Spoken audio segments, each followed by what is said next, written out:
খুব ভালো আছেন। তো এই বিছনাটা আমার পুরো একেবারে অগোছালো হয়ে আছে, এটাকে আজকে একটু ক্লিন করব। যেহেতু মেয়ে পড়তে বসেছিল, সেহেতু সবগুলোটা পরিষ্কার করব।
তো কৃত্তিকা ও নিজের বই মাঝে মাঝে গুছিয়ে থাকে, তো ওর আজকে মুড নেই বলে আজকে গোছায়নি। তো আমি ওর বইগুলো আজকে গুছিয়ে দিয়েছি। তো আমি ভাবছিলাম যে আজকে ঘরটা একটু পরিষ্কার করব, বিছানাটা একটু ঝাড়বো, ঝেড়ে টেরে একটু বিছানাটা পরিষ্কার করব। তোকে বললাম তুই আজকে তোর বই গোছাতে হবে না, আমি পরিষ্কার করে বিছানাটাকে ঝেড়ে তারপর আমি সুন্দর করে গুছিয়ে দেবো, তাহলে ওরও একটু ভালো লাগবে। তো ও কয়েকবার এসেছে, এসে আমাকে দেখাও দিয়ে গেছে, মা তোমার গোছাতে হবে না। আমি তো বললাম থাক, আমি আজকে পরিষ্কার করে তারপরের দিন তুমি গুছিও, এই আর কি।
চলে আসলাম, ভেজা জামা কাপড় ছিল তো সেগুলো আমি দিয়ে দিয়েছি, কারণ শুকোবে না, বাইরে আজকে রোদ খুব একটা নেই। তো দুপুরবেলাতে আমি ভেজা জামা কাপড় তুলে নিয়ে এসে তো ওখানে দিয়ে দিলাম। তো ঘরটাকে একটু বিকেল বিকেল পরিষ্কার করে নিলাম, মেয়ে পড়ছিল সেজন্য আর কি, বিকেলে পড়ছিল। তো এই যে একটু পরিষ্কার করে নিলাম। তো চলো ব্যাক ক্যামেরা একটু দেখিয়ে দিই। পুরো খাটটাকে আমি পুরো ঘরটাকে ক্লিন করে নিয়েছি। এই যে পুরো, এই যে আর এদিকে হচ্ছে এই যে মেয়ের ব্যাগ রয়েছে, আর একটু লাগে না, প্রবলেম হয়েছে বইয়ের আলমারিটা, সমস্যা হচ্ছে, দেখো লাগছে না এখানে, এভাবে খুব সমস্যায় পড়ে গেছে। তো এবারটা চাবিটা লাগানো হয়েছে, দেখো এখানে অনেক বই রয়েছে। দেনা পাওনা, 71-এর দিনগুলি, বলাকা, চেতন ভগত, দেবযানটা পড়েছি। আর এখানে মহাভারত, অনেক বই রয়েছে দেখতেই পাচ্ছ। এখানে উপরের তাকে এরকম বই রয়েছে, তো আর এই নিচের তাকে যেরকম বই রয়েছে। বইয়ের নিচে সব বই এখনো রয়েছে। আর আমার মেয়ের বই তো রয়েছেই, পুরো দূর থেকে দেখাচ্ছি। এই যে বইয়ের আলমিরা তো এরকম। তো আর এদিকে রেখেছে মেয়ের ব্যাগ গুছিয়ে, স্কুলের বাড়ির সব ওটার মধ্যে গুছিয়ে রেখেছি। এই যে আর ওখানে ওটা একটা হচ্ছে পাখা, ওটা স্ট্যান্ড পাখা, তো ওটাকে ধুলো পড়বে বলে মুছে টুছে ওখানে রেখে দিয়েছি।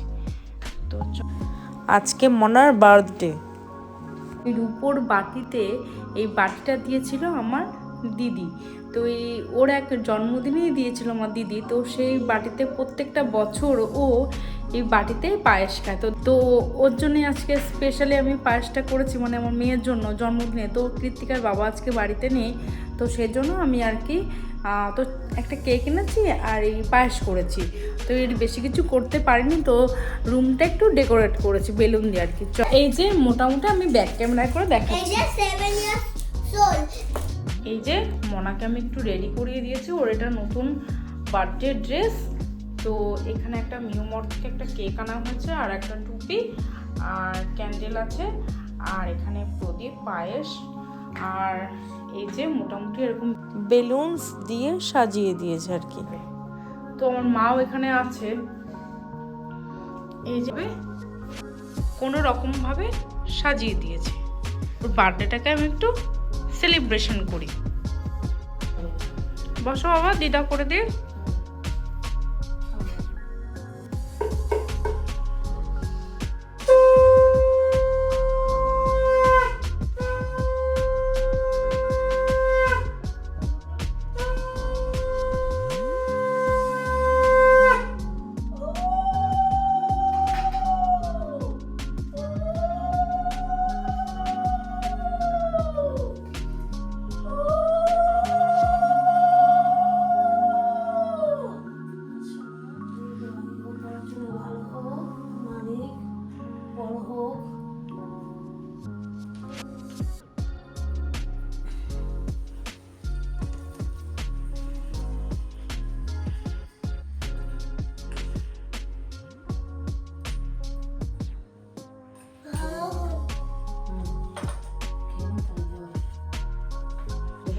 আমি দেবো।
চলো কেক কাটবো এবার মানু।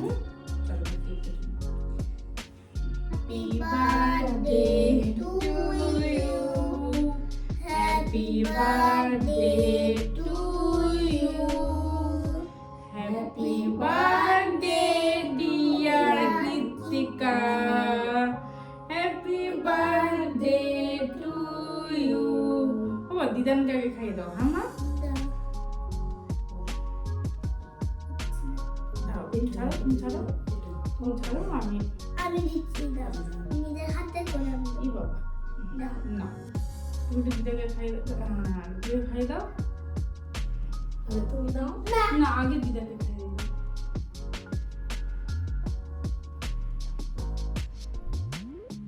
দাও।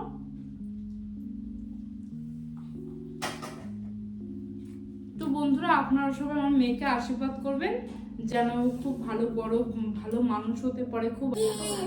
তো ততক্ষণের জন্য ভিডিওটা টাটা। সবাই খুব খুব খুব ভালো থাকো। যদি ভিডিওটা ভালো লেগে থাকে তো লাইক আর সাবস্ক্রাইব করতে ভুলো না বন্ধুরা। তো ততক্ষণ জন্য টাটা।